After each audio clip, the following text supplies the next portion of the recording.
চেষ্টা করলেও খুব বেশি আগাতে পারবেন না, মানে নেগেটিভ অর্থে। তাকে পজিটিভ অর্থে তিনি যদি আগান তাহলে sky is the only limit, আকাশ হলো তার জন্য সীমা। আর যদি তিনি প্রতিহিংসা পরায়ণ হতে চান, মন্দ হতে চান, সে 3 মাসও টিকতে পারবেন না।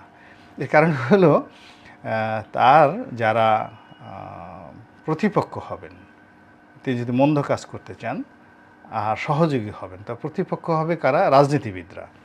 তো এই রাজনীতিবিদদের সঙ্গে তিনি তো শিশু স্টিল, যারা আমাদের দেশে পলিটিক্স করেন। Doctor Yunus is a famous and eminent economist, কিন্তু in the field of politics he is just infant, নবজাতক শিশু।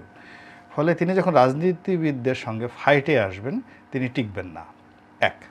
2 নম্বর হলো যে রাজনীতিবিদ যারা রাষ্ট্র চালিয়েছেন তারা এই আমলাদেরকে কীভাবে রাখতে হয় এটা ভালো জানেন, কিন্তু ডক্টর ইউনূস সেটা জানেন না। ডক্টর ইউনূস প্রাইভেট এন্টারপ্রেনার, যেখানে তার বক্তব্যর বাইরে তিনি গ্রামীণ ফোন চালিয়েছেন, ওখানে প্রাইভেট কোম্পানিগুলোতে মালিকের কথায় সমস্ত কিছু হয়, কিন্তু সরকারি অফিসগুলোতে মন্ত্রীর কথায়, প্রধানমন্ত্রীর কথায় কোনো কিছু হয় না। এখানে হায়েস্ট প্রধানমন্ত্রী বা মন্ত্রী যে ডিজায়ারগুলো করেন 10 to 15% যদি সাকসেসফুল হয় মানে এটা সবচেয়ে ভালো সরকার বলা হয়।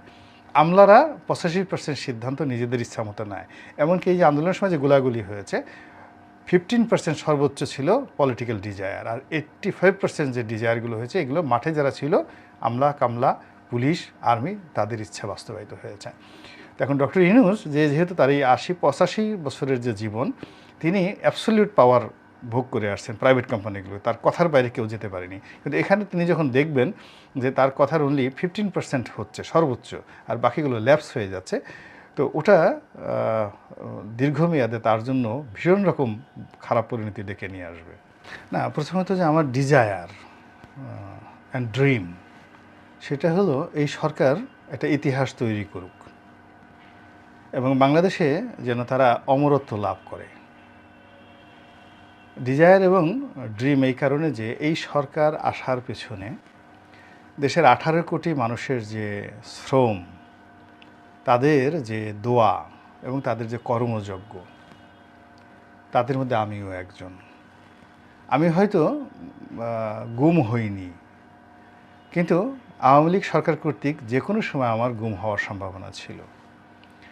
আমাকে হয়তো ঠিক ওইভাবে গুলি করে মারেনি, কিন্তু আমার গাড়িটা ভেঙে দেওয়া হয়েছে, আমার বাড়িটা গুঁড়িয়ে দেওয়া হয়েছে। তো এই যে আমার বাড়ি গুঁড়িয়ে দেওয়া হলো, পৈতৃক বাড়িটা গুঁড়িয়ে দেওয়া হলো, আমার মানে ঢাকা শহরের যে কটা আকর্ষণীয় গাড়ি আছে তার মধ্যে আমার গাড়িটা অন্যতম আকর্ষণীয় গাড়ি, সেই গাড়িটি ভেঙে চুরমার করে দেওয়া হলো। অপরাধ কি? আমি আওয়ামী লীগের দুঃশাসনের বিরুদ্ধে কথা বলে আসছি। তো এরকম আমার মতো যারা যারা এভাবে কথা বলেছেন, জীবন দিয়েছেন, রক্ত দিয়েছেন, জেল জুলুম হুলিয়া, তাদের ফসল এই সরকার। ফলে সর্বোচ্চ যাকে বলে দোয়া আশীর্বাদ এই সরকারের সফলতার জন্য।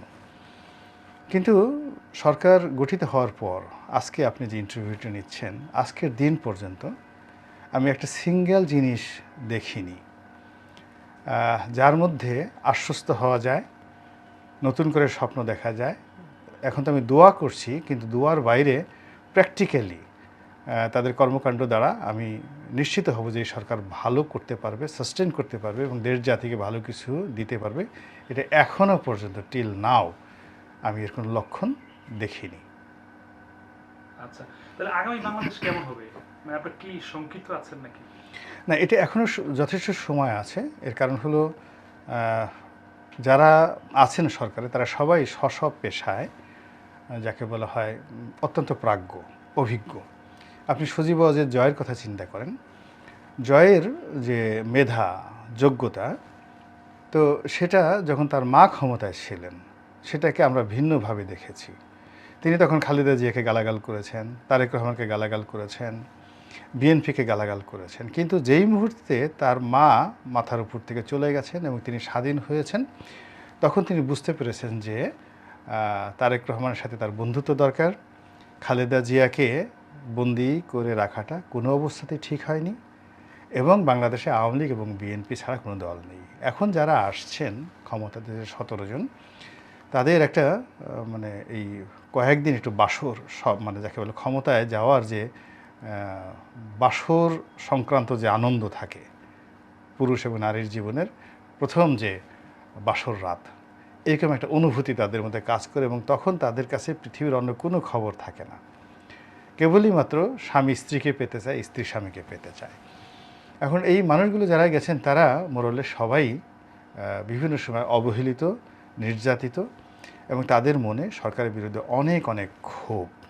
তো যেই মুহূর্তে তারা এই ক্ষমতার চেয়ারে বসেছেন সঙ্গে সঙ্গে ওইটা রিভার্স হয়ে গেছে এবং এই যে তাদের অতীতের যে আওয়ামী লীগের দ্বারা ক্ষতিগ্রস্ত হয়েছেন, মারাত্মকভাবে ক্ষতিগ্রস্ত হয়েছেন, অপমানিত হয়েছেন, লাঞ্ছিত হয়েছেন, আদিলুর রহমান থেকে শুরু করে আসিফ নজরুল, রেজওয়ানা, এরপরে ডক্টর মোহাম্মদ ইউনূস, সবাই কিন্তু ক্ষতিগ্রস্ত হয়েছেন। এমনকি এই যে ফরিদা আপা মানে যেটা ওনার ওয়াইফ, যেটা আমাদের ফরহাদ মাজাহারের ওয়াইফ, ওনারাও কিন্তু ক্ষতিগ্রস্ত হয়েছেন।